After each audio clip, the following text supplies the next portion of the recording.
नमस्कार मित्रों, अनंत कथा सागर चैनल में मैं डॉक्टर आदित्य पारेशरी आपका फिर स्वागत करता हूं। महाभारत कथाओं की श्रृंखला को आगे बढ़ाते हुए द्रोण पर्व की कथाएं चल रही हैं और आज की कथा मृत्यु के बारे में वेद व्यास जी युधिष्ठिर को सांत्वना देने के लिए सुना रहे हैं।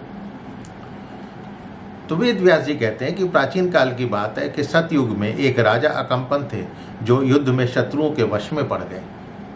राजा के एक पुत्र का नाम, जिसका नाम हरि था, जो बल में नारायण के समान था, अस्त्र विद्या में पारंगत, युद्ध में इंद्र के समान था। वो रण क्षेत्र में शत्रुओं के द्वारा घिर जाने पर शत्रुओं पर हजारों बाणों की वर्षा करने लगा। वो राजकुमार संग्राम में पराक्रम दिखाकर अंत में शत्रुओं के हाथों सेना के बीच में ही मारा गया। राजा अकंपन को बहुत शोक हुआ। वो उसका अंतिम संस्कार करके शोक में मग्न रहने लगे। उनकी अंतरात्मा को थोड़ा भी सुख नहीं था। ये देखकर देवर्षि नारद जो हैं उनके पास पहुंचते हैं। तब अकंपन ने अपने पुत्र की मृत्यु का वृत्तांत बताकर नारद से पूछा कि भगवान, ये मृत्यु क्या है? इसका वीर्य, बल और पौरुष कैसा है? महर्षि, मैं आपसे ये जानना चाहता हूँ।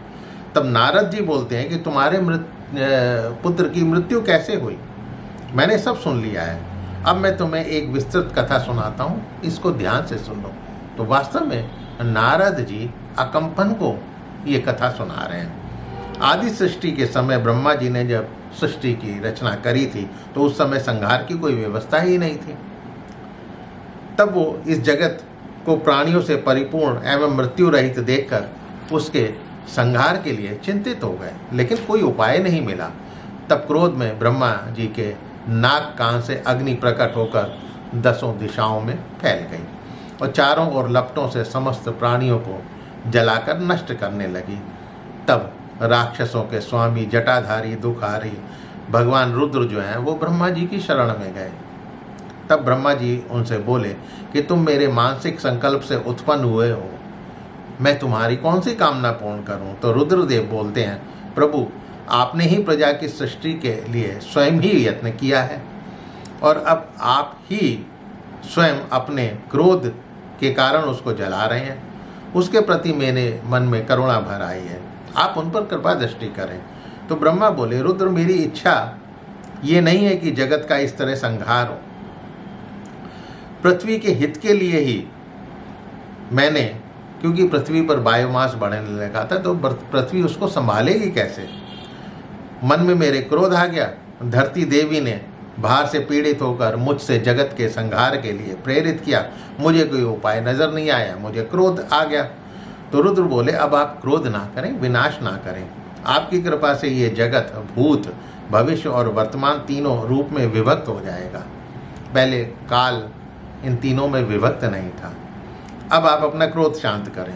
तो रुद्र के कहने पर ब्रह्मा ने अपने क्रोध को अंतरात्मा में धारण कर लिया और क्रोधाग्नि समाप्त होते समय एक नारी प्रकट हुई जो काले और लाल रंग की थी। उसकी जीभ, मुख, नेत्र पीले रंग के और लाल रंग के थे। वो उन दोनों देवताओं की ओर देखकर मुस्कुराने लगी। तब ब्रह्मा जी ने उसे पास बुलाकर उसे मृत्यु यानी हे मृत्यु कहकर पुकारा और कहा कि तुम इन समस्त प्रजा का संहार करोगी। तू मूर्ख, पंडित, सभी प्रकार की प्रजा का संहार करती रहे, ये मेरी आज्ञा है, तेरा कल्याण होगा। ये सुनकर वो मृत्यु नाम वाली चिंतित होकर रोने लगी।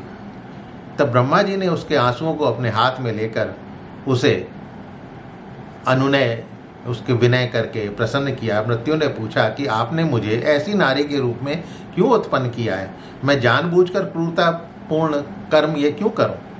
मैं पाप से डरती हूँ और यदि मैं पुत्रों, मित्रों, भाइयों, माताओं, पिताओं तथा पतियों को मारने लगूंगी तो सब मेरे अनिष्ट की ही कामना करेंगे। मैं भयभीत होकर आपकी शरण में हूँ। मैं चाहती हूँ कि मुझे यमराज के भवन में ना जाना पड़े। मैं आपकी कृपा से तपस्या करना चाहती हूँ, आप मुझे यही वर दें। मैं आपकी आज्ञा लेकर धनुकाश्रम जाकर आपकी कठोर तपस्या करूंगी। मैं रोते बिलखते प्राणियों का अपहरण नहीं कर सकती, आप मुझे अधर्म से बचा लीजिए। ब्रह्मा जी बोले, प्रजा के संहार के लिए ही मेरे संकल्प से तेरी सृष्टि की गई है। तू सारी प्रजा का संहार कर, कुछ मत सोच, इसमें कोई परिवर्तन नहीं हो सकता। तू जगत में निंदित नहीं होगी। ये सुनकर वो मृत्यु वहाँ से जाकर धनुकाश्रम में पहुँच गई, जहाँ उसने कठोर तपस्या आरंभ कर दी।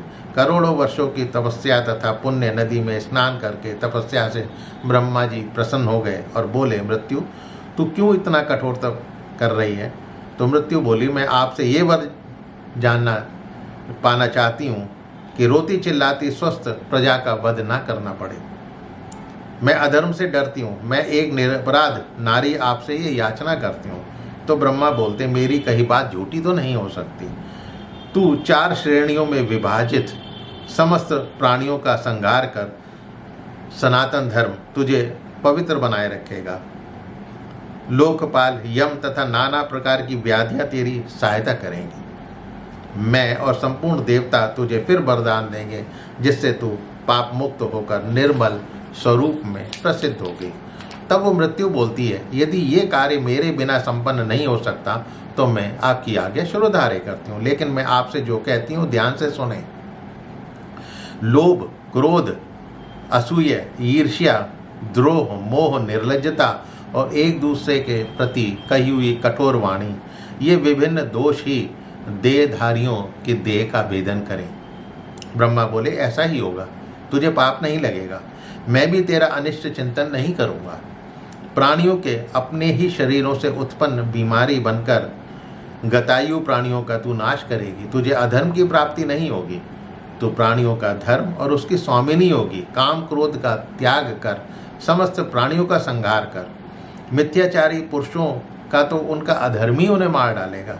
तब नारद जी बोलते हैं, उस मृत्यु ने शाप से भयभीत होकर ब्रह्मा की आज्ञा स्वीकार कर ली। वही मृत्यु अंतकाल आने पर अनासक्त भाव से प्राणियों के प्राणों का अपहरण करती है। यही प्राणियों की मृत्यु है। इसी से ही व्याधियों की उत्पत्ति हुई है। व्याधि रोग को कहते हैं, जिससे शरीर रुग्ण होता है। आयु समाप्त होने पर सभी प्राणियों की मृत्यु इसी प्रकार होती है। तो अकंपन, तुम व्यर्थ में शोक ना करो। सब प्राणी स्वयं ही अपने आप को मारते हैं। मृत्यु हाथ में डंडा लेकर इनका वध नहीं करती। धीर पुरुष ब्रह्मा जी रचित विधान समझकर मरे हुए प्राणियों के लिए शोक नहीं करते हैं। इसलिए तुम अपने पुत्र के लिए शोक ना करो। तब राजा अकंपन नारद जी से बोलते हैं, आपके द्वारा ये कथा सुनकर मेरा शोक दूर हो गया। ये सुनाकर व्यास जी युधिष्ठिर से बोलते हैं, तुम भाइयों सहित धैर्य धारण कर, विलाप छोड़कर अपना कवच धारण करो और युद्ध के लिए फिर से तैयार हो जाओ। अब युधिष्ठिर क्या बोलते हैं, ये कथा सुनकर युधिष्ठिर अभी पूरी तरह से शांत नहीं हुए थे। युधिष्ठिर के मन में आगे बहुत कुछ जानने की उत्कंठा बची हुई थी। तो ये सब अगले एपिसोड में मैं आपको बताऊंगा। तो मेरे चैनल को सब्सक्राइब करना मत भूलिएगा और अपने इष्ट मित्रों से इसको शेयर अवश्य कीजिएगा। मिलता हूँ अगले एपिसोड में, तब तक के लिए नमस्कार।